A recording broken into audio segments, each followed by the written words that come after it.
I think it was in about 1990 that a movement in the church stirred among men. And at the front of that movement, at the tip of the spear, was an organization called Promise Keepers.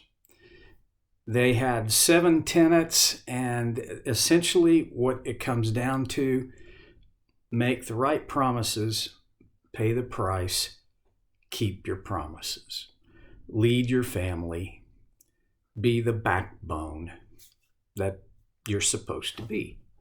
And there was a whole bunch of things in it. And honestly, for about 15 years, Promise Keepers was a very powerful part of the evangelical church.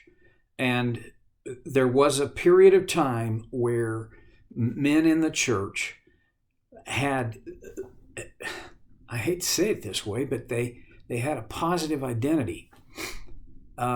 Anyway, it began to lose its momentum, and the enthusiasm began to wane until it didn't exactly fold its tent, but it more or less went away. In some ways, I think that's a sad thing, and in other ways, I just realize that's the nature of movements. They come and they go. And while it was in operation, it did many wonderful things. Thousands, maybe millions of families were touched, were changed, were drawn more deeply into God's design as a result of Promise Keepers. And I'm grateful that I was part of that whole thing. The promise aspect will always be, I believe, a central part of faith. Our faith is founded on a series of promises. I suppose the cornerstone promise is from John 3:16, which is, I think, the simplest wording for what God is doing, what He's up to.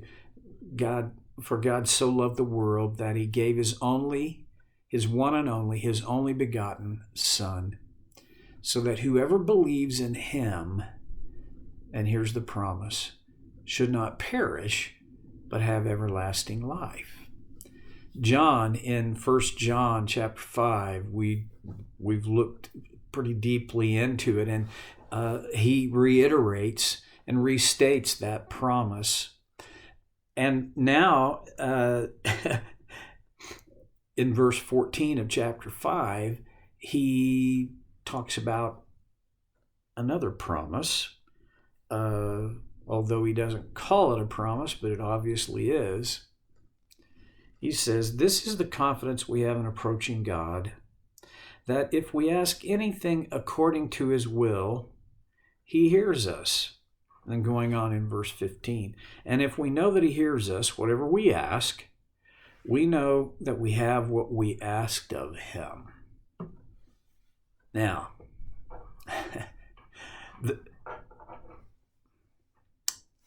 this is in some ways, this is a verse of tremendous hope and a verse of tremendous confusion as well for a lot of people. Some people read this promise to be, if you ask God, He will do it. Okay, there are, for however many people who have believed that to be the case, there are that many people who have at one time or another been disappointed.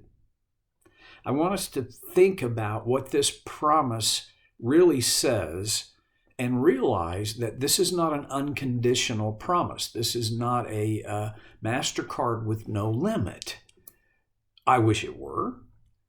And yet, on the other hand, no, it's a good thing it's not. And we'll see, I think, as we move through this, why it's probably not a good thing that this is just us getting what we want carte blanche. This is the confidence we have in approaching God. Now, let's start at the beginning. We have a confident approach, and this approach is important. How do we approach God? Well, that's not hard. Through prayer. Okay. So we've got a context here. This is about prayer. That if we ask anything according to his will, that this may be, I think this is the pivotal condition. If we ask anything according to his will. Now we're into some pretty deep waters. And for a lot of us, these waters are a little murky. What is God's will? And I can't even tell you the number of times I've asked the question, God, what is your will? The number of questions that others have asked me that question. What is God's will for me? Should I do fill in the blank, or should I do fill in that blank? Often it's not so much should I go rob the 7-Eleven or should I go to find an open church and pray. See, it's not usually those two choices. Usually it is between two good things. Now, when John is talking about God's will, according to God's will, that's not hard. I mean, really just parsing the baseline meaning out of that. We have this confidence as we approach God that if we ask anything according to his will, all right, according to his will means things that fit within his will. That, that's not hard to. Oh, yes, it is. Here's why it's hard. Because some of God's will is absolutely clear. Look at Exodus chapter 20, what the Israelites called the 10 words. We call the 10 commandments. Those are clear. When he says, you shall have no other gods before me, that there's not a lot of wiggle room in that. Do not murder. Do not steal. Do not commit adultery. Do not covet. Don't lie. Don't bear false witness. I mean, these things that's pretty cut and dried. That's fairly black and white. I suppose there are times that, yes, you have to figure out, like for instance, and I think this gets in the way sometimes for people. You shall not kill. You shall not murder. There's actually more of the Jewish concept of it. You shall not kill. And yet God dispatches the people, the very people that he first gave these words to, and he instructs them to go annihilate whole nations. Well, is war murder? There's a lot of people. There are a lot of people. I've encountered a few who say all war is murder. I don't know. For me, I look at what murder is when a person willfully, knowingly takes the life of another person. Now, in the context of war, that's going. I mean, people take other people's lives. That's what war does. There's a whole big line of thought in this. Augustine, I believe it was, who had the just war concept that there are times when it is just to go to war. So, I mean, yeah, okay. Generally, though, generally, in my personal life, you shall not murder still is fairly black and white. Now, Jesus, in the Sermon on the Mount, he said, you can commit murder in your heart by and without committing the physical act. You can commit, in fact, he says, you can commit adultery in your heart without committing the physical act.